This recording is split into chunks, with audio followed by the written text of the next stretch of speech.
look so happy to be So time now for another look at the morning papers. Here with me, keeping me company this morning, have been and still are for this hour. Former editor of the Daily Star, Dawn Neeson, and Kevin Schofield, who's political editor at HuffPost UK. Welcome back to both of you for our final spin through the papers. And Dawn, we're going back to the main story that's on most of the front pages, and this was the surprise speech by Rishi Sunak last night. You picked out the Guardian's cover. It is, yeah. I mean, it is, as you say, Anna, it's on every front page, a various take on it, many of them sort of like similar headlines. This is democracy is a threat from extremists, claims Rishi Sunak. And this was I think, quite extraordinary, one of the most amazing things I've seen for a long time. Rishi Sunak coming out of number 10 Downing Street in the rain on a Friday night. It was very dramatic, wasn't it? It was very dramatic. It's unusual to make a speech from that podium, isn't it? And we were going, oh my God, general election. And no, it wasn't. Coming off the back of George Galloway winning the by-election in Rochdale, Rishi Sunak made a dramatic speech about extremism in this country on both sides, Islamophobia, anti-Semitism, and on the right as well, and saying we mustn't let it divide us. We are a united country. We must fight back against this. And democracy is at threat from extremists. I thought it was quite a dramatic speech. It was good on rhetoric, very strong on rhetoric. Bit weak on what he was actually going to do, I felt. And I just think I think his heart was in it, but I still came away not being too sure about what he was actually going to do. But the most amazing thing after this speech, no matter what you think of Rishi Sunak, right, the Guardian sneering at him a bit here, saying he was rambling, but I think the points he made in that about that there is an extremism that is threatening democracy and people are frightened to speak out now was proved literally straight away by Sky's excellent Sam Coates, who was doing an interview with George Galloway straight afterwards, and who was surrounded by a mob who literally tried to shout the reporter down. You're Sam down. And I thought that illustrated everything Rishi Sunak was saying about where we are with democracy in this country. I thought, and yet they would say they just felt passionately, and it was very. Their voices heard. I guess we're all journalists. We've covered things like that before. It was very intimidating. It was a very fair interview. Sam was putting. He was putting to George Galloway immediately after it. This is what the Prime Minister said. This is what the Prime Minister said about you. And George Galloway, in a very George Galloway way, was sort of quite aggressive in his answers, and then that just sort of whipped up the crowd who were round about listening, and the crowd got bigger as the interview went on, and it got quite... I thought Sam did an amazing job. And so, just briefly, Kevin, before we move on to some of the other stories, do you think that a speech like this can calm tensions on all sides down at all? He talked about having plans for a robust framework, but we didn't get any actual policies. Do you think we might get policies? What do you make of all this? Yeah, it was very odd. I mean, Dawn's absolutely on the money. It was, he identified the problem, but he didn't come up with any solutions. And you think, if you've gone to all the bother of, setting, as you say, a very unusual event of a speech on the steps of Downing Street on a Friday evening, you would think there would be a bit more substance to it. So, he's identified the problem and highlighted it, but he's the Prime Minister. People are entitled to say, well, what are you going to do about it?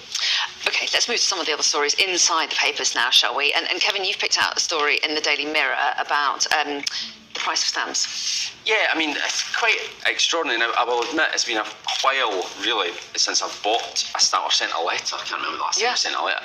But from April... Where was the Valentine's Day card? Yeah. Come on. We can talk about that later. But anyway,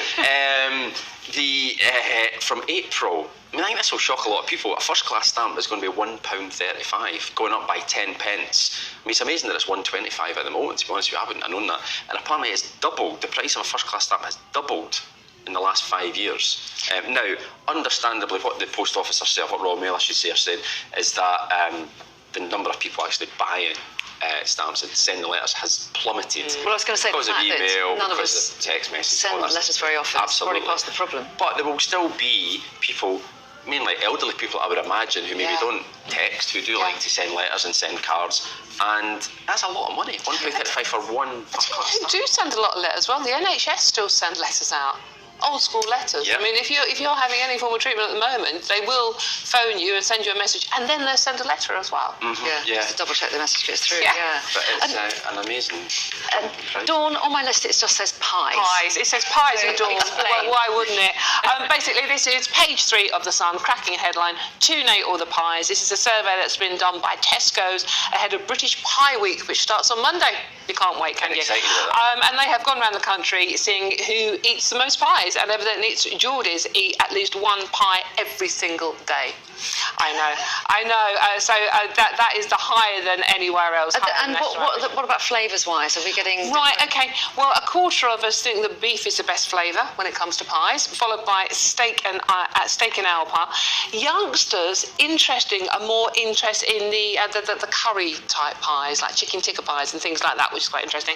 And in Scotland, I know, I asked you this earlier on. And I got it wrong. I know. Go on. What's the favourite pie in Scotland? Haggis. No, I love haggis. I mean, it's Haggis a bit of a pie. cliche. I've never really had that in a pie. I didn't know it was but I do love it was a thing. Yeah, we have a thing in Scotland called a Scotch pie, which is more like a meat. And what is it in parts of London? Is it broccoli and Stilton or something? It does. I mean, it does. It's like, it doesn't actually. Yeah, I mean, obviously I'm from the East End of London, so we have jellied eel pies. No, we don't. By the way, they're disgusting. Pie mash. Pie and mash, yeah, but it's just, but it's horrible. I'm sorry, fellow East Londoners, but it's horrible. But yeah, it's Okay. Pie Week next week. But hey, I'm going to have to drag you off the subject of pies for a second, come on. onto the subject of Oompa Loompas. Oompa Loompas. This is another very important story. This is in the Times. Yeah, I mean, this picture of this poor Oompa Loompa at this awful Willy Wonka, supposedly a great sort of exhibition, interactive thing for kids in Scotland, £35 a ticket, and it's become a meme. It's gone round the world, this story. It was an absolute disaster. The kids hated it. It was shut down halfway through the first day. As I say, there's this infamous picture now of this really disgruntled looking Oompa Loompa. it looks really, in really front fed of up. a really tacky looking display. But now, fair play to her, she's come out, her name is Kirsty Patterson, and she's come out and basically said, we realised it was a disaster from the very beginning, but we had to do our best to make it work. She said it was, we turned up the night before and thought, this can't possibly be it. There must be more to come overnight. It was basically tablecloths and a bunch of IKEA mirrors. But there wasn't even any chocolate. It's Willy Wasn't any Wonka. chocolate, I mean, Willy Wonka. Chocolate. And yeah, I just, my heart goes out to these poor kids who love Willy Wonka, love chocolate, and got neither. But the thing is, this is now so bad, it's good. They want it reopened. People want to go there. It's actually gone viral. People mean, It's had the want most to incredible go. publicity, hasn't it? Yeah, it's just I've been a on shame holiday and it's even just- I've heard about It's it. just a shame it's rubbish. You know what I mean? If it had been good, then the publicity would have been great. But yeah, it's no longer there, and I'm presuming that people got their £35 back because. I bet they didn't. You got a jelly bean rather than chocolate. glass of lemonade. I think that's. I don't know if I've got time for the next story. Tell me how long I've got. 30 seconds. Dawn, can you do the front of the Daily Star? Right, front of the Daily Star, it is a horse called Trooper, used in Manchester to control football fans. It's the biggest police horse. It's 6'2". It's 10-year-old Shire horse. It's to control football hooligans, and it passes wind a lot. It has a flatulence problem because it eats so much hay. So not only is it going to keep control by scaring the life out of you because it's so big, but it could be Beautifully smelly. done. With 3 seconds to spare. Thank you Such both a for your professional. company. Thank Such a pro.